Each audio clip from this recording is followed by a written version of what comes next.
linis ng area nila, oh. Linis ng ano nila, gawa nila. Isang nalokalike at tagangan ng Ibana. At welcome dito sa walang sawa ang mga tao dito sa pagpunta. Dahil maraming salamat kay Ma'am Ibana dahil pumunta kayo dito sa Paliparan sa May Mabuhay. Grabe, proud kami dito na pumunta kayo sa aming mga street food, ihaw-ihaw. Kaya kaibigan na tayo, usap kayo ngayong hapon. Now na,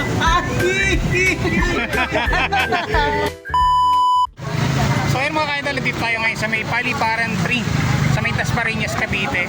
At kasama natin ngayon yung mga vloggers ng Team Payagpag ito. At tatry natin itong mga barbecue dito.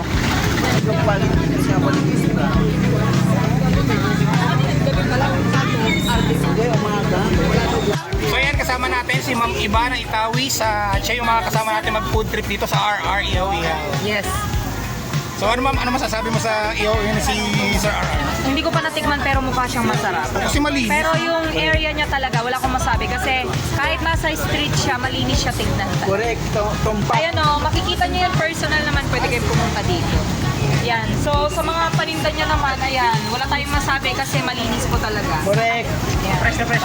Lagayan pa lang po, malinis. Dalawang hewang ko. And, Ayan ang dito hewang. na, ang gaganda ng mga bumibili. Ayan. Ay, shoutout mo Parang ang mga suki ni Boss. mga taga-saan mo? Kabila. Kabila. Ayan po. Ayan, may quarter din sila dito.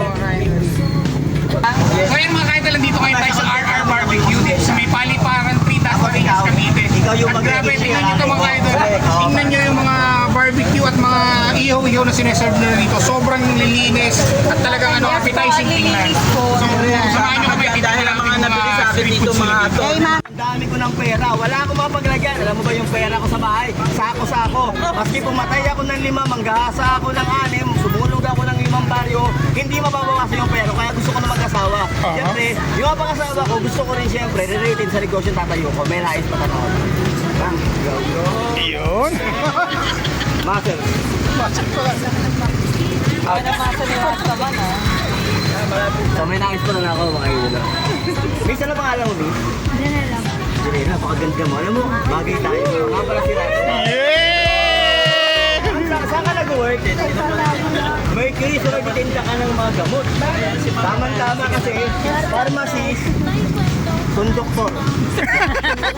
Konduktor. Ma'am, ano ba yung hinahanap mo sa isang lalaki bukod sa kagopuan ko? Barbecue pig. Ito maalaga. Kumain ka na. May asawa ka, kasal na kayo. Oh, yung kasal niya nasusunod ko eh. So ayan, ito, tikman na natin itong barbecue dito sa RR Ihaw-Ihaw. So meron tayo dito tenga, at saka meron tayong barbecue, at saka yung kanilang Hungarian sausage.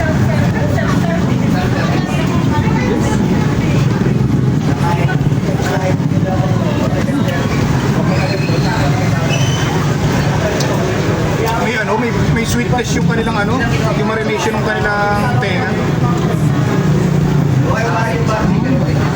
Ito naman yung kanilang barbecue. Ubi rin ako. Siyempre naman, hindi tayo. Ano ba? Look at the size. Hungarian sausage. Gusto mo to? Ganyan na yung akin eh. Ganito? Parang hindi ganito. Hindi, malungkot pa yun. Ano to? Kaya ko tawag yun na yun. Grabe yung Hungarian sausage nila. Ang laki na. Machisi pa.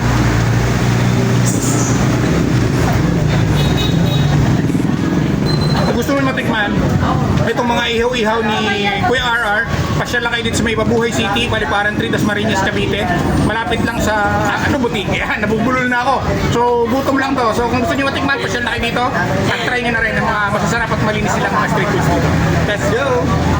So ayan mga ka-idol, kasama natin si Kuya RR, si Boy Abandon. Yan. Sa lookalike ng nag-iisang king of talk show na si Boy Abundant, iniidolo ng bayan.